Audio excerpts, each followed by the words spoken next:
Hundreds of thousands of tents in Idlib lined up by the Turkey-Syria border. Most are overcrowded and lack basic facilities. And many living here are worried that makes them more vulnerable to an outbreak of coronavirus. Aid workers here are briefing people on how to cope if there is an outbreak. I don't know anything about it. I just heard. I'm learning about it now. Some say inadequate sanitation puts them at greater risk. Protection? Come on. We lack water. How can we wash our hands that often?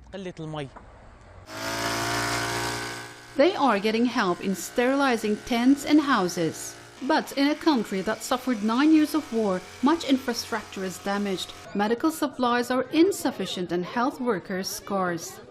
Health officials are warning that about 100,000 people could die in northwest Syria if they don't get the supplies and equipment they need. We just have 100 ICU beds, and we just have 30 ventilators for adults. And when we speak about response for Corona, we have to mention about the number of adult ventilators. Those ventilators serve now 3.2 million persons.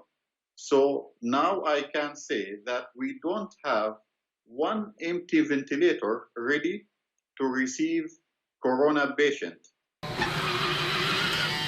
This device is one of only 3 in Idlib that can detect coronavirus.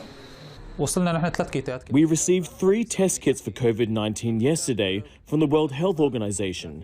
Each can do 100 tests. It won't be enough for millions, but at least we can confirm if we have a case.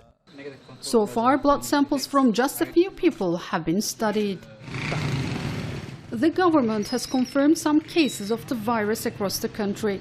But as the fight is ongoing here, so is trade, and that contact with the outside brings the risk of people being infected.